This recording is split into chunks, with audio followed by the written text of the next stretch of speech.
E aí pessoal, quinto episódio hoje da maratona de Game of Thrones. Então para você não perder nenhum vídeo, assine logo o canal, curta esse vídeo e nos siga nas redes sociais. Assista aqui o vídeo anterior ou a playlist com os outros vídeos. Vamos lá pro vídeo que esse episódio pegou fogo.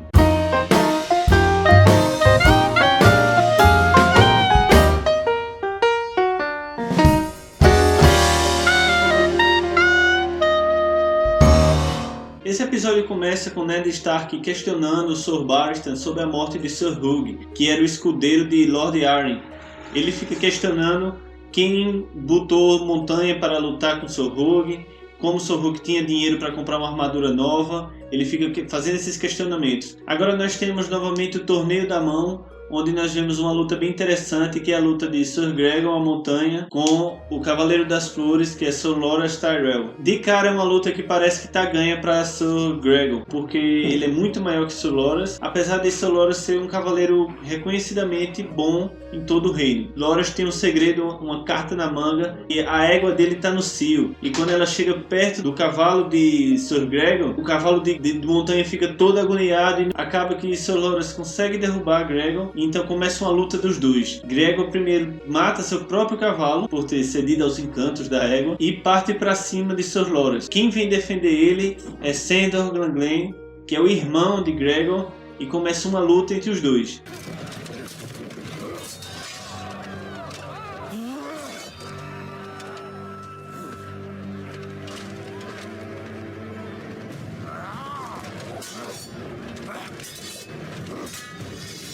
É interessante notar aí a cara de Joffrey, ele é meio sádico, ele gosta daquela luta ali, eles dão mesmo um close na cara dele que está se divertindo com aquela situação. Robert acaba interrompendo a luta e nós não vemos qual era o final da luta dos dois irmãos. Queria chamar a atenção para um personagem que aparece nesse trecho, que é o Renly. Midinho fica tirando onda com o Renly, insinuando coisas dele com o Sr. Loras. Eu não tenho nada contra o Renly que fizeram na série, assim, ele ser homossexual, nenhum problema. Mas eu acho que fizeram um Renly muito fraco, assim.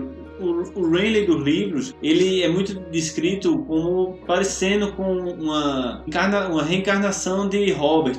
Ele é alto, ele é forte, ele lembra muito o Robert, ele instiga a população em torno dele. E no livro, na série fizeram ele meio que um cara acuado, um cara meio tímido, meio deslocado. Eu não gostei disso, podiam ter feito ele ser um cara assim e também homossexual. Eu não gostei disso, podiam ter feito de outra forma.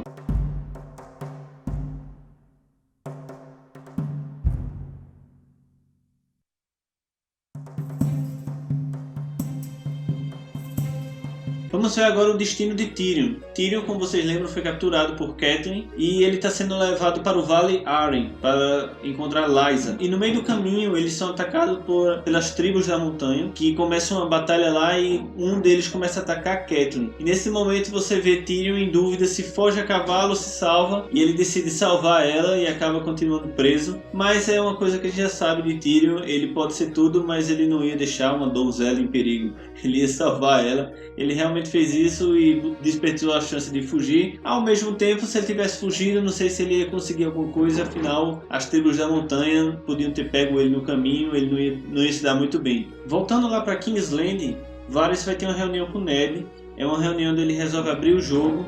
Ele diz que o rei é um tolo, que ele precisa salvar o rei. Ele começa a explicar a trama, ele começa a explicar que provavelmente Sir Hugh foi pago para matar Lord Arryn. Ele começa a dizer que talvez Hugh foi morto justamente por conta desse segredo e começa a fomentar ainda mais essa guerra. É um outro personagem que eu tenho a teoria de que ele tem um plano grande em torno dos acontecimentos. Eu acho que Varys está meio que, assim como o Midinho, ele veio meio que botando as cartas na mesa para criar o jogo dele mesmo. E a gente pode falar disso em outro vídeo. Mas aí você vê ele fomentando essa guerra e botando mais ideias na cabeça de Ned. E para alimentar mais essa teoria, nós vemos uma conversa dele com o Illyrio. Arya tinha resolvido perseguir os gatos e acaba parando no calabouço. E ela se esconde e acaba vendo Varys e Illyrio tendo uma conversa. Essa é uma conversa bem interessante e eu recomendo a todos prestarem atenção. He's found one bastard already. He has the book. The rest will come. And when he knows the truth, what will he do? The gods alone know. The fools tried to kill his son. What's worse, they botched it. The wolf and the lion will bid each other's throats. We will be at war soon, my friend. What good is war now? We're not ready. If one hand can die, why not a second? This hand is not the other. We need time. Khal Drogo will not make his move until his son is born. You know what these savages are. Delay, you say. Move fast, I reply. This is no longer a game for two players.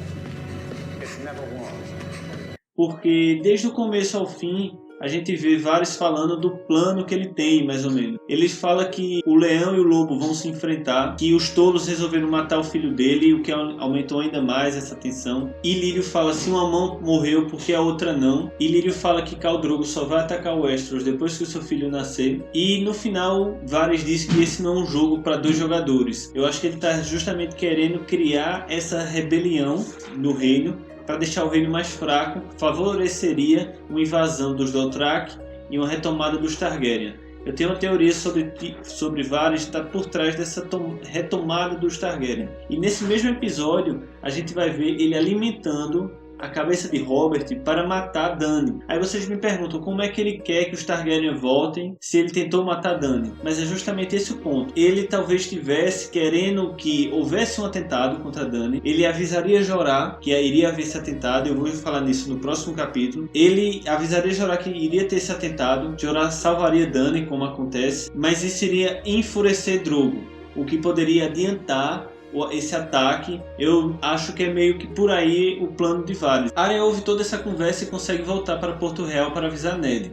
É engraçado falar da cena onde ela xinga os guardas e diz que vai botar a cabeça deles numa lança se eles não deixarem ela entrar. A gente vê aí bem o gênio forte de Arya e ela passa para Ned alguma dessas informações, mas é interrompida pela chegada de Oberyn, que é o patrulheiro da muralha, que veio dizer a Ned que Catelyn havia capturado Tyrion. Pela cara de Ned a gente vê a burrada que Catelyn fez, porque isso vai deixar a situação dele lá em Porto Real muito complicada. Robert deve 6 milhões a Tyrion. Jaime pertence à guarda real e ele está cercado de Lannisters. Cersei é a rainha, complicar muito a situação de Ned lá. Em seguida acaba tendo uma reunião do Pequeno Conselho para falar sobre Daenerys. E Ned já vai para essa reunião já tenso com essa história de Catelyn e acaba discutindo com Robert sobre a vontade dele de matar a Daenerys. Ned é totalmente contra, todos os conselheiros apoiam a decisão de Robert e Robert acaba dizendo a Ned que ou ele segue ou ele vai ter que achar outra mão. Ned então entrega o cargo e eu gosto bem dessa cena porque vai mostrando bem a tensão ali, como Ned não tem medo de Robert, apesar dele ser o rei, ele vai falar a verdade. And good luck to him. I thought you were a better man. Out, damn you, I'm done with you. Go run back to Winterfell. I'll have your head on a spike. Quando o Ned bota aquele broche da mão e vai embora, eu fico, Ned, vá-se embora, desapareça daí, pega o cavalo, desapareça. Mas infelizmente vem Midinho para atrapalhar tudo. Porque quando o Ned já estava arrumando as coisas para ir embora, ele chega dizendo que ele tem que ver o último local que Arryn foi, com quem ele falou por último.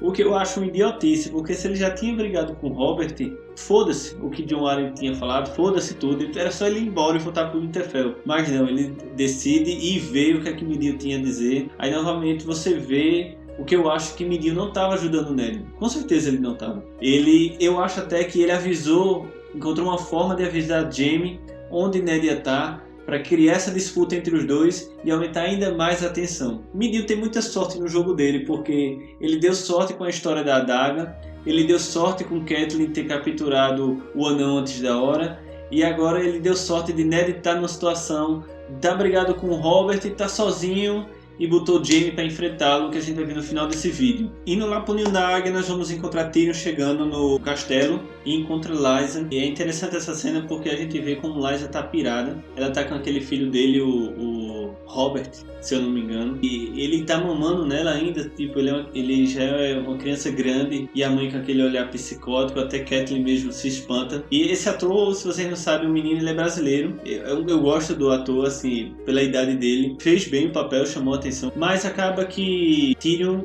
é preso, foge ao controle de Catelyn, aquela situação, ela não esperava encontrar a irmã daquele jeito. E ele é preso numa masmorra que dá para um precipício. Ele fica tá numa situação terrível, Tyrion. Agora a gente vai falar da melhor cena de Game of Thrones, assim, no geral, uma das minhas cenas favoritas, que é uma conversa de Cersei com Robert. É uma cena onde os atores, eles atuam muito bem e o diálogo dos dois é muito inteligente. Conversam sobre estratégias de guerra, onde Robert explica o que é o medo que ele tem dessa invasão dos Dothraki, e Cersei fala algumas coisas que ele não precisava temer, porque os Dothraki não andam no mar, que eles não têm barco, eles são selvagens. Cada fala é muito bem feita, os olhares entre eles. Eu recomendo a todos que puderem assistir essa cena novamente, porque ela é muito, muito boa mesmo. E é uma cena icônica na hora que Cersei pergunta a Robert o que é que ele quer. Ele olha pro vinho. And everybody wants something different. Your father wants to own the world. Ned Stark wants to run away and bury his head in the snow. What do you want?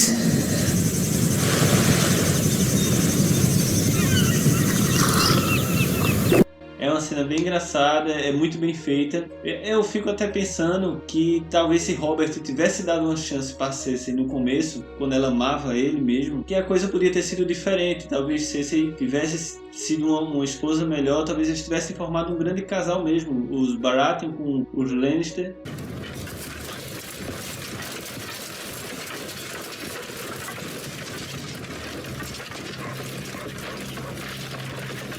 E para acabar o episódio nós temos Ned sendo atacado por Jaime. Como eu disse a vocês, eu acho que Midinho armou esse ataque, porque Jaime já chega cercando o bordel de Midinho e Ned só tá com 3 soldados para protegê-lo, Jaime tá com 20 e começa uma luta dos dois.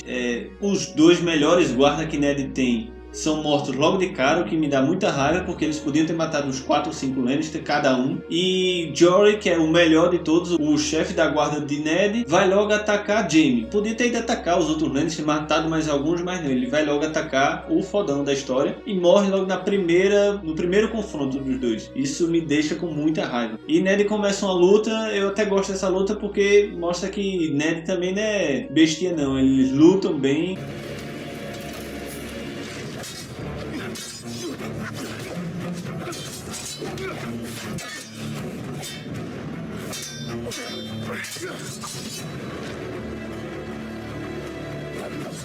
Jaime não consegue vencê-lo tão facilmente e quando a luta vai progredir, um dos Lannister acerta Ned por trás, Jaime se enfurece e dá um soco no cara que por ter interrompido a luta e ele vai embora deixando Ned ali no chão. My brother, Lord Stark, I want him back.